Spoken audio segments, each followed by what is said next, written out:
Good evening, Calvary Chapel. Welcome to another Wednesday night service as we continue our look at Exodus chapter 20 and 21, as will be our text tonight. We left off last time with the Lord telling Moses to go back down the mountain. He'd been going up and down Mount Sinai all the way through chapter 19, and the Lord said, go back down and tell them, you tell the people they better stay away from the mountain. And Moses said, they already know that. I don't need to do that. And God said, did I just hear you arguing with me? Go down and tell them. And so he did.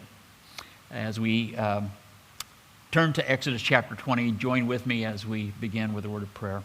God, we ask your blessing on your word tonight. We thank you for giving it. Thank you for the richness of not only your word, but as we'll be looking at the law tonight.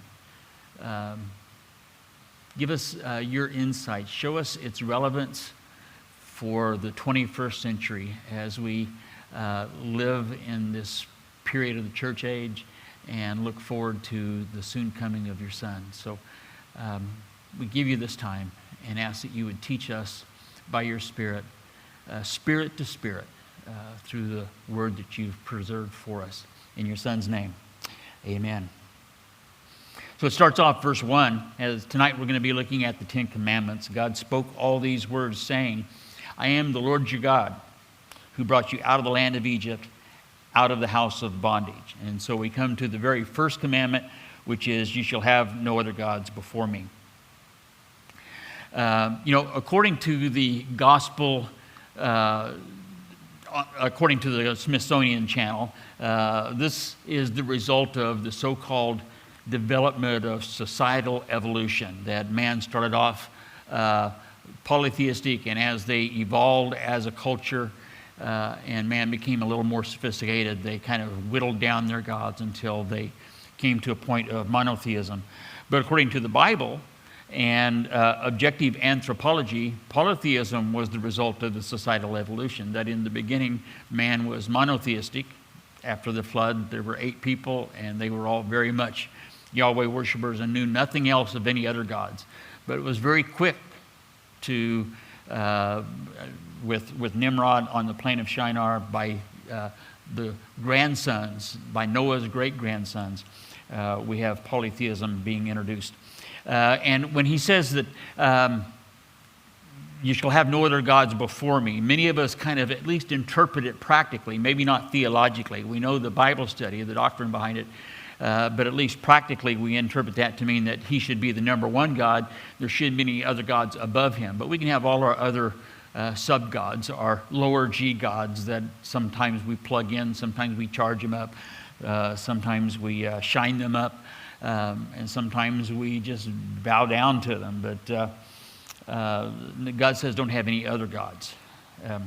And then the second commandment, verse 4 says, you shall make for yourselves, or shall not make for yourselves, a carved image or any likeness of anything that is in heaven above, or that is in the earth beneath, or that is in the water under the earth. And so here's the second commandment: don't have any carved images. Now, is this referring to, say, making statues of Jesus, or having icons of Jesus, or even having a picture of Jesus hanging on our living room wall? Or did I just break the second commandment by having those 3 things shown up on the screen? The question is, I think this is the way that we need to understand this passage. Do I need an aid in order to worship him? Do I need to have some sort of a thing that I can look at? Or do I need to have some place that I can be? Is this sanctuary necessary for worshiping him? If you're not convicted about those sort of things, and you're cool with having pictures of Jesus hanging on your wall, then it's probably cool with God also. He's probably okay with it. But just make sure that you don't need that aid. But if you're not convicted, or if you are convicted about it, then probably shouldn't do it. And so I know some Christians, in fact, I have friends of mine that won't have pictures or they don't even, I've known people that wouldn't even have crosses or doves or other images associated with Christianity because they think that in some way would be a violation of the second commandment. Whether we're under that sort of thing or not, I'll get to in a few minutes. He says in verse 5, you shall not bow down to them. This is continuing the understanding of the carved images. Don't bow down to them nor serve them, for I, the Lord your God, am a jealous God, visiting the iniquity of the fathers upon the generation to the third and fourth, or to the children, to the third and fourth generations of those who hate me, but showing mercy to thousands, to those who love me and keep my commandments. God says, I'm a jealous God. And I thought jealousy was a work of the flesh. And jealousy, oftentimes we preach against it in the pulpits. And we think that jealousy is a bad thing. But then God says that he is a jealous God. What's the answer to that? And the answer is there's two kinds of jealousy. One is born out of insecurity. We can be a very jealous husband or a very jealous spouse. I knew a couple several years ago where the husband was so jealous of her that if she even went down to the 7-Eleven to buy gas for the car, he would follow her thinking that she was having some sort of thing with the clerk at the 7-Eleven. That was born out of insecurity. There was never anything that she had ever given to him to indicate that he needed to be in a protective mode for her. It was insecurity. God's not insecure. He's very comfortable in his own skin. But he does so. He is a jealous God because he knows that if we bow down before other images or we bow down before other gods, if we have something else before him, that's bad for us. And he would protect us. He doesn't want to share us with other people because he wants to be our only God. And that's not an insecure thing, that's a protective thing. Now, he says that the sins of the fathers, the iniquity of the fathers are going to be visited upon the children to the third and fourth generations. Let me make something very clear, and I know I keep thinking this sort of thing has been dealt with and that it's kind of like going by the wayside, and then I'll have somebody come up to me and they'll either make the statement about generational sins or ask me a question about them. There is a thing that goes around the church from time to time known as generational sins. And this is the idea that if your Aunt Tilly had a Ouija board and then you've got problems in your life today, it's because of that. You need to go back and identify what that generational sin was that has come down to you, and then you renounce that because your Aunt Tilly opened up some sort of a doorway to bad juju that comes down upon you, and for you to break that generational curse, you have to identify it and then renounce it. That's not what's being taught here. I don't believe that concept is scriptural. But the idea is that sin begets sin. And if the father is a sinner, the child is going to be a sinner as well. The sins of the father are visited upon the children. Doesn't mean that the children answer for the father's sins. The Lord makes that very clear. Don't say that. There was a proverb that was going around about the fathers ate the grapes and the children's teeth had been set on edge. God says, don't say that anymore. I don't want you to think that the children answer for the sins of the fathers, nor do the fathers answer for the sins of the children. But if you have a parent who's is dependent upon drugs or alcohol or gambling or pornography or anything like that, that's going to affect the children. And the odds of them growing up and having either kind of issues or just issues of great magnitude are very great. A selfish parent is going to beget selfish children because that's the model that he's going to set before them, or she. A hypocritical parent is going to have hypocritical children. What the parents do in moderation, and I've used this proverb many times before, but I think it's so true and applicable. This is what this statement is saying. What the parents do in moderation, the children will do in excess. Because the sins of the father are visited upon the children. Verse 7 says, you shall not take the name of the Lord your God in vain, the third commandment. For the Lord will not hold him guiltless who takes his name in vain. Now, many people think that this taking the Lord's name in vain just means that you don't say the big one. You know, I might not have a very sophisticated vocabulary, but I'll never say the big one. Or somehow we think it's okay as long as we just use the initials. You know, we don't really say the words, but if we use the initials, that's okay. We're not breaking the commandment then. And I gotta, you know, it's grievous to me, and I don't think I'm just being super sensitive to it, because I think it's also grievous to the Lord about how flippantly many Christians approach this subject. You know, they'll say, oh my G, oh my God. And then they'll say, and the Christians will say this, and then they'll say, but I meant small g. You know, I wasn't talking about big G God, I was talking about small g God. Or even the idea, I swear to God, you know, hand to God. And we make some sort of oath in that regard, even if we're being flippant about the oath.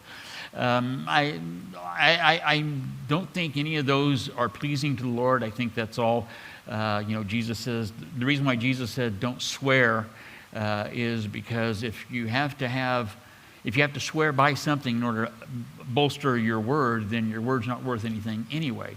And you should just be the kind of person that if you say it, it's going to be so. That's what Jesus said. But having said that, well, I don't think it's a violation of going to court and being sworn in on a jury or to testify, where you put your hand on the Bible and then, so help me God, I promise to tell the truth and the whole truth and nothing but the truth. There's not a prohibition against that. But I just think sometimes we can so flippantly approach swearing in the name of God, and I don't mean cussing. They didn't have cuss words back in the Bible, but just having a flippant attitude toward God's name. All of that's contained in this, but I don't think that's the sum total of it.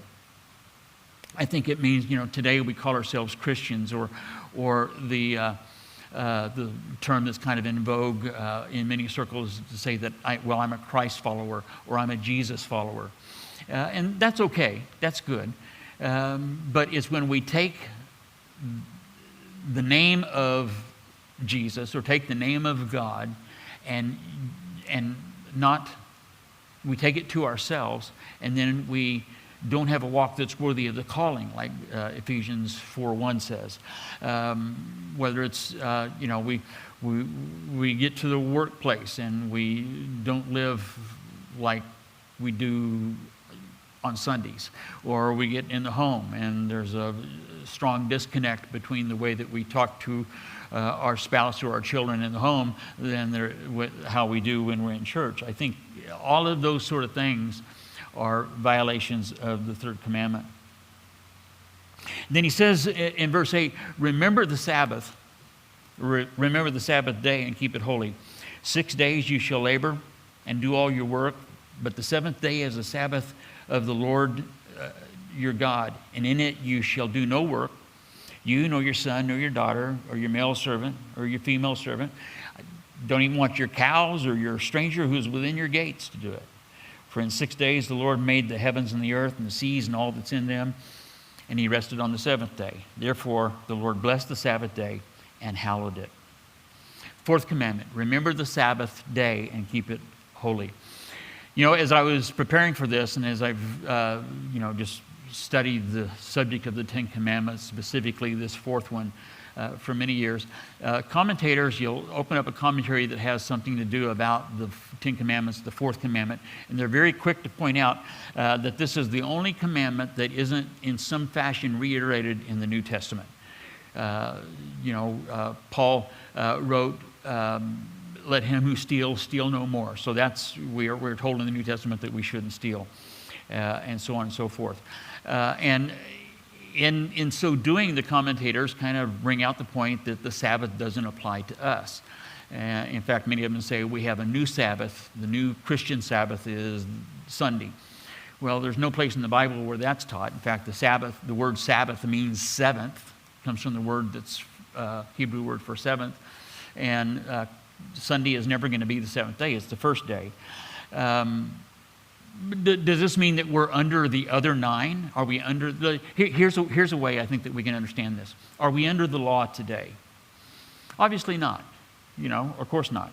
But then does that mean that it's okay if we're not under the law? Is it okay to lie or to steal or to commit murder or to have other gods besides the Lord Yahweh? Is it okay to do those if we're not under the law? Well, again, obviously not.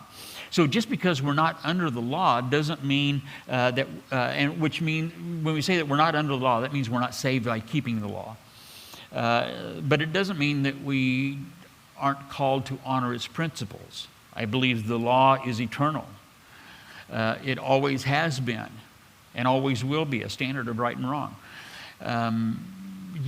Was it wrong to commit murder when Cain killed Abel? Was it wrong to commit murder even though there hadn't been a law that said don't murder? Yeah, it was wrong because murder is wrong. It didn't become wrong because God it didn't become wrong in Exodus chapter 20. It was wrong to do that even before that.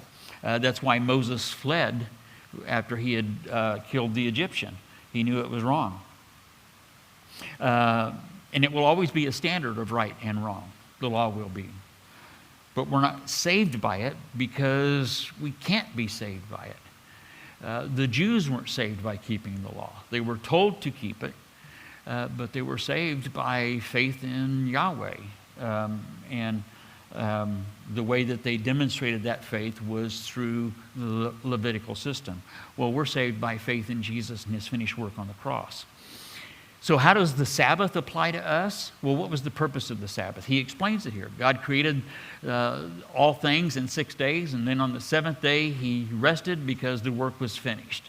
And he says, and so because the work is finished, I want the Jewish people to always take the last day of the week and rest so that they can remember that I've already taken care of everything.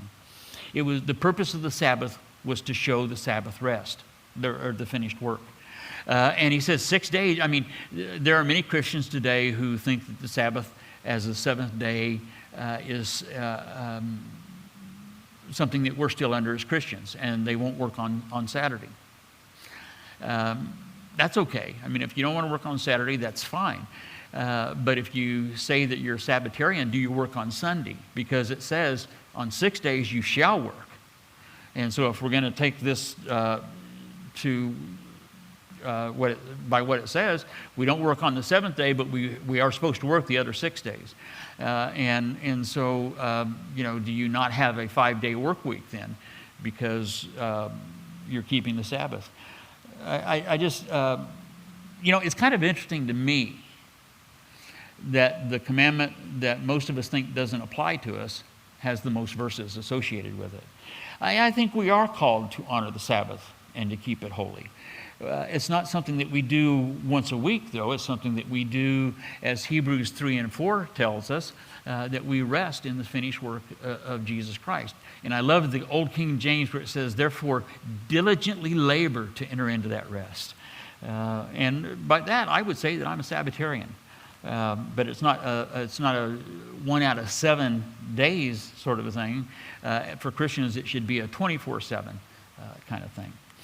Okay. Number 12, honor your father and mother.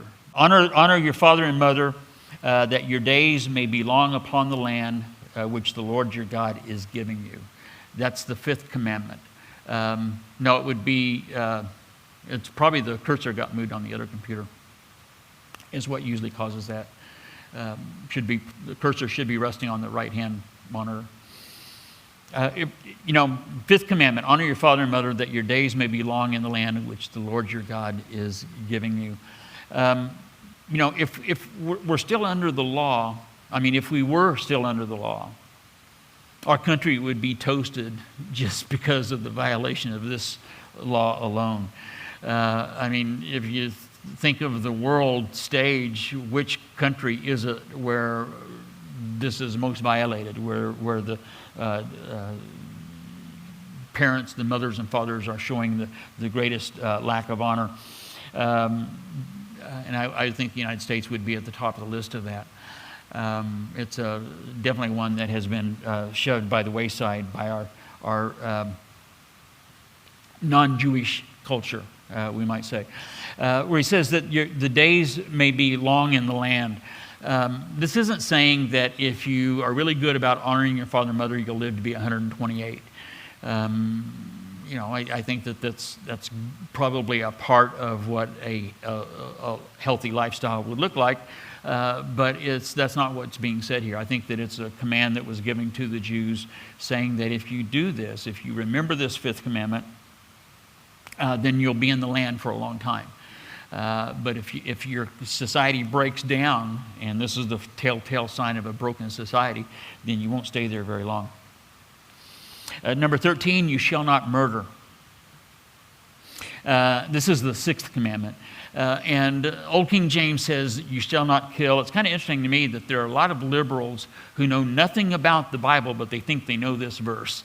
I've heard it said many times, the Bible says you shall not kill, and here Christians want to go out and they'll use this as a verse to denounce capital punishment, for example, and they'll call, if a Christian believes in capital punishment, they'll call us a hypocrite as a result of it.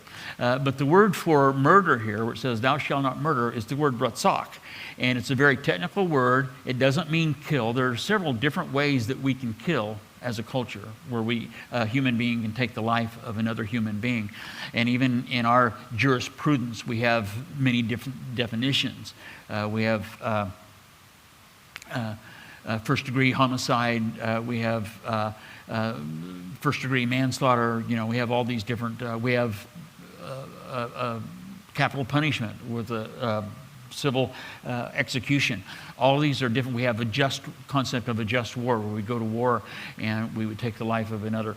And a lot of different words that are used to describe these different ways of taking life. But we have the word murder, which means purposely taking the life of an innocent person. And that's what the word ratzak means. That's the same definition. If God had been a catch-all, he would have used a catch-all term like kill. But he didn't. He said, you shall not murder. Verse 14 says, you shall not commit adultery. Notice the seventh commandment says you shall not commit adultery. Not that you shall not admit adultery, but you shall not commit adultery. And that means having sexual relations with somebody who is not your spouse. And Jesus, interestingly enough, he shows how the eternality of the law in the Sermon on the Mount, where he takes his listeners and he says, you've heard it said that you shall not commit adultery. Well, I say to you that if you look at another woman with lust in your heart, you've already committed adultery. And he shows in that, in fact, by the time he gets to the end of the Sermon on the Mount, he says, so therefore be perfect, even as your Father in heaven is perfect. And we listen to the Sermon on the Mount and we say, I can't do that. And Jesus says, now I got your attention. You can't. And so we'll have to look for another solution, won't we? And Jesus himself was the one who obeyed the law, not only the 10 Commandments, but all the 613 precepts associated with it, and he kept them all even to the very end. And he took the concept of the law by showing its eternality. He took the concept of each one of these statutes and raised them up to infinity. He raised them up to the nth degree, showing that, stealing, for example, the next one, you shall not steal. Eighth commandment. It's not just simply going into a 7-Eleven with a mask and a gun and saying, empty out your till and put it in this bag. It's not simply breaking into somebody's house and grabbing their stereo and TV and running off with it. I can remember several years ago when I still worked in construction shortly after I was a Christian. And there was this industry in my hometown that had a large office complex in association with the manufacturing side of it. And we did a lot of maintenance work there. They had a maintenance crew that did the smaller stuff, but then whenever they started doing like major remodels of the offices and stuff, they would call us in. And I was walking through the maintenance area down in the basement one day at the end of the day, and I was walking by, and we just kind of cleaned up our stuff for the day, and we were getting ready to leave, and I was walking with one of the maintenance guys, and I saw these 3 55-gallon drums of WD-40 on a shelf. And I looked at him and said, why in the world would somebody, I mean, I'd never even heard of, have you ever seen a 55-gallon drum of WD-40? And here were 3 of them. And I thought, what would you need 5-gallon drums? Why would you need 5-gallon drums of WD-40 here? You have that many squeaky doors, you know?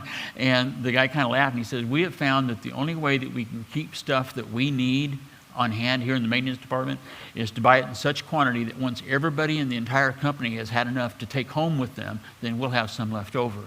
And so they had these big, huge bins of screws and bolts and washers and all kinds of things like that. Light switches, just much more than they needed, but it was because people would just kind of walk by the maintenance department and help themselves.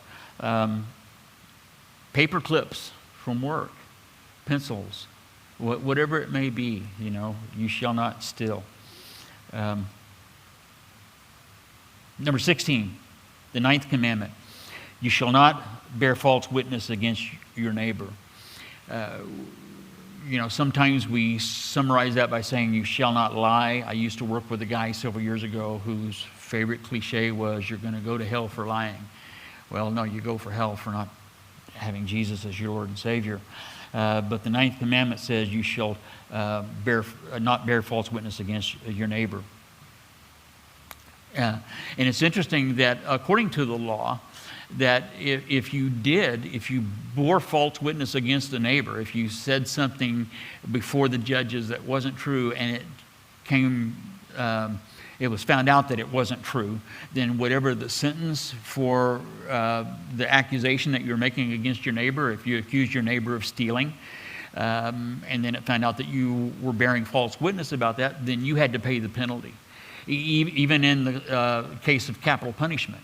If you were accusing somebody of breaking a law that bore capital punishment, and it come to find out that you were lying about that, then they would take your life. And that's a pretty good hedge against bearing false witness against your neighbors, I would think. And then he says in verse 17, we come to the last one, you shall not covet your neighbor's house. You shall not covet your neighbor's wife, nor his male servant, nor his female servant, nor his ox, or his donkey, or anything that is your neighbor's. You know, the 10th commandment. You shall not want anything that belongs to your neighbor. Paul said, I didn't even know that was a sin until I read in the law that said this was a sin. Remember the rich young ruler when he comes to Jesus and says, what do I got to do to be saved? And Jesus said, well, keep the commandments. He goes, oh, I've kept them all. And he starts listing them, you know. Jesus listed them all, but he left off the one about committing coveting because he knew, and the rich young ruler knew, that he had broken that one. That's one, because all the rest of them, when I steal something, it's something that I take with my hands and I reach out and take it, and then I take it to my house. Where coveting, it starts and ends right here in my heart. While other sins might originate in our heart, this is where coveting takes place. And it's simply, when I was a child, I did not understand the gravity of coveting. There's so many other things that God could have made part of the 10, and he has this one. Why that? And it's because, essentially, if I'm coveting, if I'm looking at something that somebody else has and said, man, I wish I had that new truck. I wish I had that 78-inch TV. I wish I had that house. I wish I had whatever it would be. I wish that were mine. What I'm basically saying is that I'm dissatisfied with what God has provided for me. And God doesn't want us to do that because he does provide all of our needs according to his riches and glory.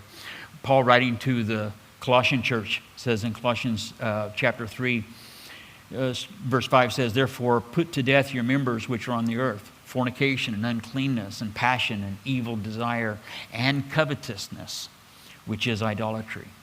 So it's interesting. Chapter 10, or the 10th commandment, ends, the last commandment ends where the first one starts. The first one says, don't have any other gods before me. And the 10th one says, and if you covet, if you are wanting something that somebody else has, you see something that is not in your possession and you wish it were, that's putting another God before him. Interesting. So we have the 10 Commandments. And I don't know if you know this or not, but there is a difference between, here's the 10 Commandments as they are listed, as we just gone over them in the text of chapter 20. And this is what we could call these the Protestant listing of the 10 Commandments. Now, the Roman Catholic Church, Roman Catholicism, has a little different breaking down of the 10 Commandments. If you were to, you can just Google it if you want to and look it up. But the second commandment says, you shall have make no graven image. They take that one out. They don't have that as a commandment, and then they just take the other 9 and move them up to fill the slot. But the problem is, then that leaves them with only 9 commandments. And so in order to fill it out so they can make sure they have 10, they take the 10th commandment of not coveting and they split that into 2 parts. First part, the 9th commandment in Roman Catholicism is not coveting your neighbor's wife. And then the 10th commandment is not coveting anything else that belongs to your neighbor.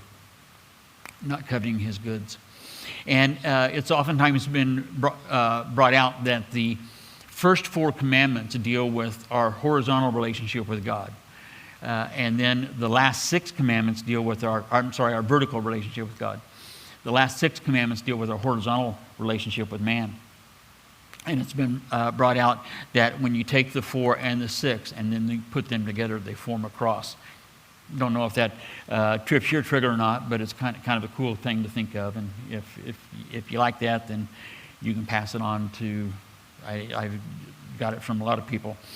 Verse 18 says, "And now all the people witnessed the thunderings, and the lightning flashes, and the sound of the trumpet, and the mountain smoking. And when the people saw it, they trembled and stood far off. And they said to Moses, 'You speak with us, and we'll hear, but don't let God speak to us, because if he does, we're going to die.'" And I think that's the attitude. It's kind of interesting. Earlier they said, "Who made God? Who made you the spokesman for God?" Now they're saying, "We want you to be the spokesman for God." But I think there are a lot of us today, a lot of the people in America today still want that same mindset. They don't want to have that relationship with God where they can actually go into his throne room and communicate with him and have a relationship with him. They would rather have it as from the outside looking in. They're satisfied with having a very devout spouse or having a grandmother who prays very diligently for them, or going through a priest or a pastor or something. Many of us are still like that today. But they said, "You talk to God and then you tell us what he said." And he said to the people in verse 20, "Don't fear, for God has come to test you, that his fear may be before you, so that you may not sin." We're told repeatedly throughout the Bible, Old and New Testament alike, that the fear of God is a good thing. The book of Proverbs, if you could sum it all up into a single statement, the book of Proverbs says, have fear of God, and that will be good. The fear of God will do one of 2 things. Some people say there's a healthy fear of God and an unhealthy fear of God. The fear of God will either draw us to him, or it will push us away because we'll be afraid. And that's what Moses is saying to the people here. Just God is doing this. He's showing you who he is with all these thunderings and lightnings and smoke and flashes and everything. And so you will either be drawn to his awesomeness because he allows you to, or you'll be repelled by his awesomeness because you're afraid of him. And so the people stood afar off, but Moses drew near the thick darkness where God was. And then the Lord said to Moses, "Thus you shall say to the children of Israel, 'You have seen that I have talked with you from heaven. You shall not make anything to be with me, gods of silver, gods of gold you shall not make for yourselves. An altar of earth you shall make for me, and you shall sacrifice on it your burnt offerings, your peace offerings, your sheep, oxen. In every place where I record my name, I will come to you and I will bless you. But if you make me an altar of stone, you shall not build it of hewn stone. And if you use your tool on it, you have profaned it. In other words, God didn't want them to build something like Nimrod and the people in the Tower of the plain of Shinar, where they built the Tower of Babel. Don't build something that you can look at and say, check that out. He wanted just to use what he had created, the rocks and the dirt, and you could pile that up, but then that way that would not become, the altar that you build would not become an idol before him. And nothing but God was to be attractive here. They were just supposed to build something that was from the things that God had created and then use that. The worship of God was to be pure and have no semblance of the world, and by that I mean the cosmos as it's set in independence of God. Now, chapter 21, we'll try to get through it. I think we can go through it pretty quickly. The next 2.5 chapters are going to be expansions on the 10 commandments that we looked at in chapter 20. And interesting, as we go through these next couple of weeks, notice how detailed God has to be to explain what he means by the 10 commandments that he gave us in Exodus 20. Now, these are the judgments which you shall set before them. If you buy a Hebrew servant, he shall serve 6 years, and in the 7th he shall go out free and pay nothing. If he comes in by himself, he shall go out by himself. If he comes in married, then his wife shall go out with him. If his master has given him a wife, and she has borne him sons or daughter, and the wife and her children shall be her master's, but he shall go out by himself. Now, keep in mind, and I know that there have been many that have used the Bible back in the 19th century, early America, the first half of the 19th century of America. Many of the southern Christian theologians, if you will, would use the Old Testament as a defense for slavery. And I think we need to understand that there is really no resemblance between the world concept of slavery and the biblical concept. And primarily what is being discussed in the Old Testament when it talks about the rules regarding slavery is more of an indentureship. They didn't have bankruptcy in those days. You could, if your business tube, you couldn't file a Chapter 11. And so you had to work out this indebtedness that you had to whoever your creditor was, and the way it was oftentimes done is that you would sell yourself into servitude for a period of time in order to work off this debt. And that was a common practice even in the world at that time. It wasn't originated with the Jews. But the Lord said, if you have that situation, at the end of every 6 years, at the beginning of every seventh year, the debts are clean and the person will go free. But if he came in with a wife, then he can leave with his wife. But if he acquired a wife while he was in his indentureship to the master, he can't take her with him because she still has she was indentured to the master because she owed money and she still has to pay off her debt. But if the servant plainly says, well, I love my master and my wife and my children, I will not go out free, then his master shall bring him to the judges. And he shall also bring him to the door or to the doorpost, and his master shall pierce his ear with an awl, and he shall serve him forever. We come to the New Testament and we see the example of the doulos, and this would be the person that had done that.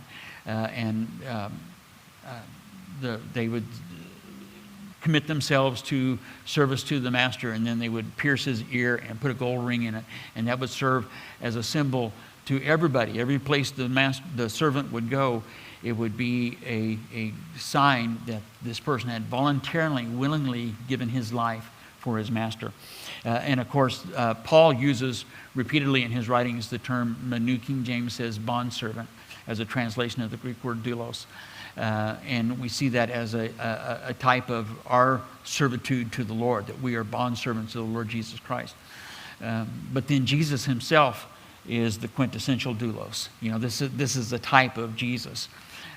Jesus says in the volume of the book, it was written to me that I have come to do your will, O Lord. And he came, he was manifested, he was incarnated, and he suffered and died, all because he served the Father.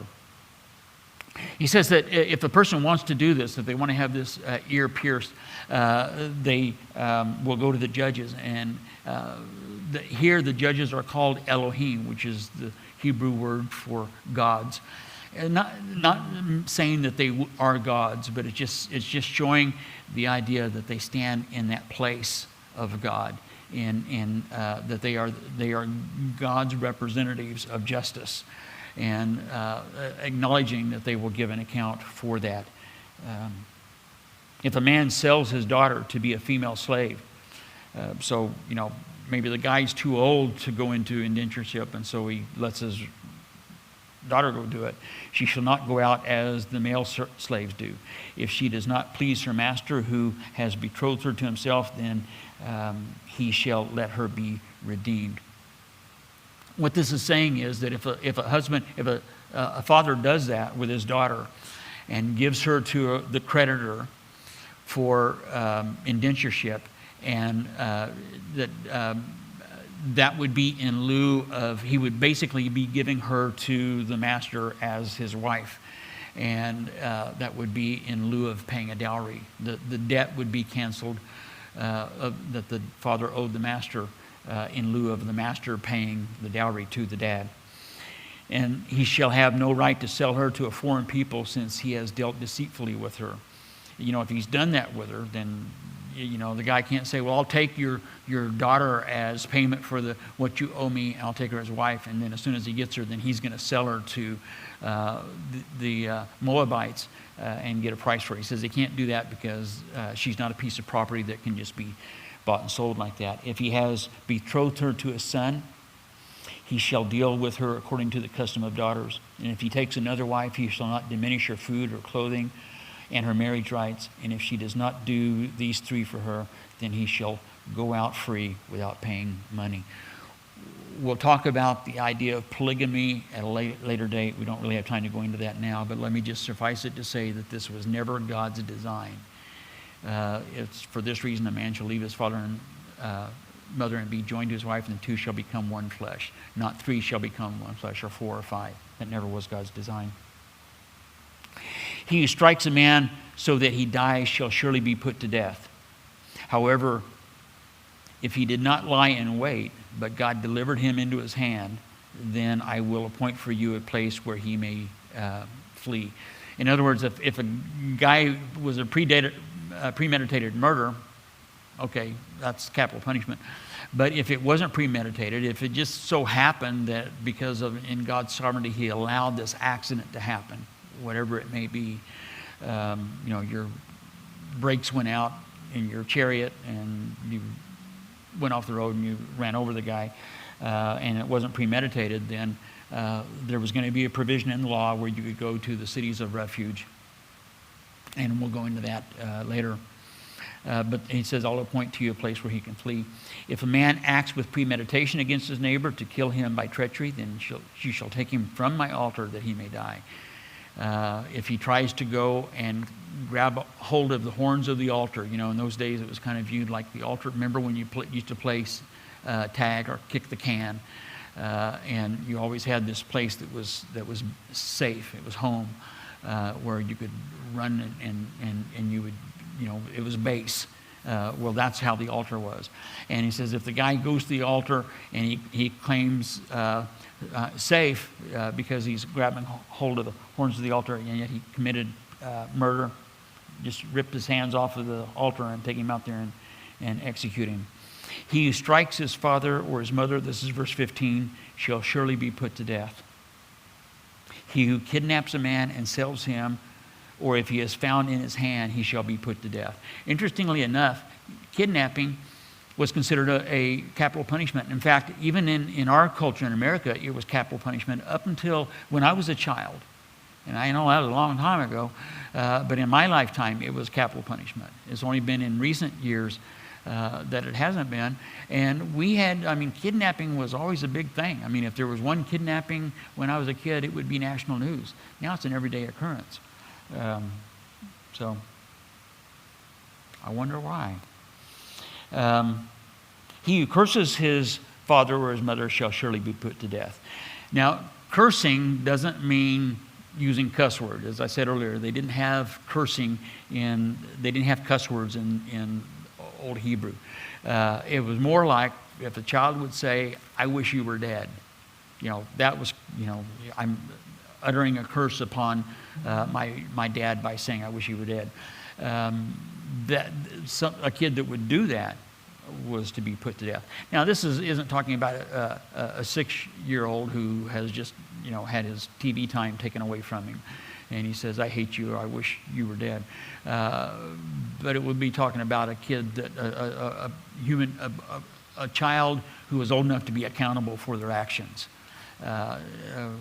regardless of whatever that, late teens, early 20s, late 50s, whatever age that child would be. If men contend with each other, and one strikes the other with a stone or with his fist, and he doesn't die but is confined to his bed, if he rises again and walks about outside with a staff, then he who struck him shall be acquitted. He shall only pay for the loss of his time and shall provide for him to be thoroughly healed. In other words, if two guys get in a fight and one guy injures the other one to where he's bedridden for a period of time, then the person who struck him has to pay for his medical expenses and his lost wages. And if a man beats his male or female servant with a rod so that he dies under his hand, he shall surely be punished. Notwithstanding, if he remains alive a day or two, he shall not be punished, for he is his property. Now, so if you strike your servant and he dies, then there's going to be consequences to it. But if he lives for a day or two, then there's no consequences. If he dies on the third day, if he dies, then is okay, no consequences. That's not what's being said. The word remains alive. The NIV, the NLT also does a good job translating this, where it says, "But he is not to be punished if the slave gets up after a day or two." And that's the idea. What it means is to stand. If the slave is able to stand after a day or two, then he's okay, and there's no consequences. If men fight and hurt a woman with child so that she gives birth prematurely, yet no harm follows, he shall surely be punished accordingly as the woman's husband imposes on him, and he shall pay as the judges determine. But if any harm follows, then you shall give life for life, eye for eye, tooth for tooth, hand for hand, foot for foot, burn for burn, wound for wound, and stripe for stripe. Now, when it talks about if the woman is pregnant and she gives birth prematurely, verse 22, my New King James translates it, that doesn't mean miscarriage. Okay, it's not talking about that.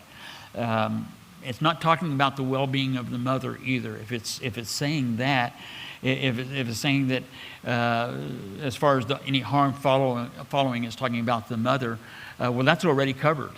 It's already said that if you strike a person and that person dies, then that you have to pay, eye for eye, tooth for tooth, hand for hand, foot for foot. That's already covered. There would be no reason that would be the case whether she was pregnant or not. So this is not talking about the mother inflicting injury. It's talking about the child. In fact, where it says birth prematurely, the word is literally yeled in Hebrew, which is translated child, young man, young ones, etc. It has that meaning of personhood. In fact, it's never called a fetus, never called a product of conception, never called a blob of cells or protoplasm. That concept is not in the scriptures. It's interesting. And I think this is saying that if a person strikes a woman who's pregnant and then the child dies, then that would be life for life. It's interesting to me that this is the only place in the law where unintentional death was capital punishment. He said earlier, if it wasn't intentional, if the guy didn't mean it, if he wasn't laying in wait, then he could go to the city of refuge and plead his case before the judges. But here it says that, he wasn't intentionally trying to kill the baby when he struck the woman. But if the baby dies, then it's capital offense. So I think that's interesting, especially, we live in a country where there have been over 61 million abortions since it was legalized back in 1973. And this is why, that unborn baby inside that mother's womb is not only a human being, but it is a person. And this is very clear in Scripture. And I've heard all the gymnastics that people try to go through to try to explain that away. But it's a very clear statement given to us here in Exodus 21. And that's why I think it's very important, because with 61 million, over 61,600,000 abortions have taken place since 1973. There is not a household in America that hasn't in some way, directly or indirectly, been affected by this blight. And it is a blight. But that's why Jesus is the answer. Not only for those who have been victimized, not only for the babies, but also for those who have been deceived by it. And there's been a great deception, a very concerted, overt deception, not only from the enemy, but by those who are his minions. And notice there are limits set: eye for eye, tooth for tooth, life for life. It's to set the limits, not the standards. You didn't, just because an eye got poked out, you didn't have to necessarily poke out the other person's eye when the Bible speaks of that. It's just saying that there are some limits to, you couldn't, if you poke out my eye, I'm going to cut off your head. That's not the way the law was to work. And it wasn't for vengeance, it was for justice. It says, if a man strikes the eye of his male or female servant and destroys it, he shall not let him go free for the sake of the eye, or he shall let him go free for the sake of the eye. But if he knocks out the tooth of his male or female servant, he shall let him go free for the sake of his tooth. That sounds to me like if I was indentured to somebody and I really wouldn't want to pay off the debt, that'd be a pretty easy out for me. Just go down to the dentist and have him knock out a tooth and then blame it on the master. But I don't think that's the idea. You can't destroy. It's just showing the God's view of life and human well-being. If an ox gores a man, this is verse 28, if an ox gores a man or a woman to death, then the ox should surely be stoned, and its flesh shall not be eaten, but the owner of the ox shall be acquitted. It's kind of a grievous verse for me. When I read this, I just think, man, seems like a waste of some good ribeyes, okay, I understand putting the ox to death, but then why couldn't you eat the meat? But it's showing that there's God's value for life, and so if the ox takes a human's life, then there's going to be life for life. If the ox tended to thrust with its horn in times past, and this has been made known to its owner, and he has not kept it confined, so that he has killed a man or a woman, the ox shall be stoned, and its owner shall also be put to death. Back in those days, they didn't really have pet dogs; they had pet oxen, and so, like today, we're responsible for our dogs. In those days, they were responsible for their oxen. If there is imposed on him a sum of money, then he shall pay to redeem his life whatever is imposed on him. This would be whatever the judges declare, then that would be what was owed. Whether he's gored a son or gored a daughter, according to the judgment it shall be done to him. And if the ox gores a male or female servant, he shall give to their master 30 shekels of silver, and the ox shall be stoned. Now, where else do we hear this 30 shekels of silver or 30 pieces of silver? In Zechariah 11, there's a prophecy concerning Judas and Jesus, where Zechariah 11:13 said, "And the Lord said to me, throw it to the potter, that priestly price they set on me. And so I took 30 pieces of silver, or 30 shekels of silver, and I threw them to the house of the Lord for the potter." And so what we have here in Exodus 21 is the price was set for a gored slave. And Jesus was betrayed for that price, the price of a gored slave. If a man opens a pit, or if a man digs a pit and doesn't cover it, and an oxen or a donkey falls into it, then the owner of the pit shall make it good, and he shall give money to the owner, but the dead animal shall be his. So, if that would happen, then he would become the proud owner of a dead donkey. But the idea is that, in those days, the wells, we always have a picture of this brick thing with a little roof over it and the rope with the bucket on the end of the rope. That's not the way that wells were in that day. They were just holes. They would dig a hole, and then the well would be down there. And let's say a guy's digging his well, and he looks at his watch, and it's coffee time, so he runs down to Starbucks to get a cappuccino. And while he's gone, a donkey or an oxen comes walking by, and they fall down into the hole because he didn't cover it up before he's left. Then the guy who dug the hole would be liable for it.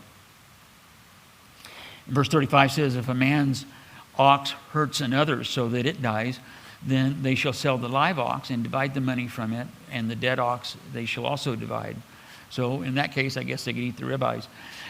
Or if it was known that the ox tended to thrust in time fast, and the owner hasn't kept it confined, then he shall surely pay ox for ox, and the dead ox shall be his own. So he gets to keep the ribeyes in that case. Why does God have to go through such a fine-tooth comb with regards to all of these sort of things and just delineate every little detail, every possibility of, what about this situation? And the reason is, and we're going to see this next week as well, it's because God knows us. And he knows we'll always come up with the, well, what about, or I thought you meant. Just as parents know how children do that, God knows how his children do it as well. Let's close in prayer. God, we do thank you for revealing your heart and will to us, even through the law. And it is relevant. It does apply. There are principles, there are truths that are contained even in these archaic examples of oxen and bondservants and falling into holes, just as much as it's relevant that we shouldn't have any other gods before you, or that we shouldn't covet.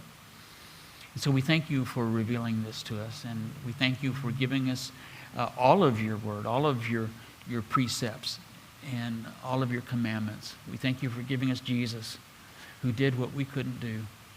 And we thank you for giving us your Spirit, who empowers us to live according to the precious calling with which we've been called. We pray this all in Jesus' name. Amen.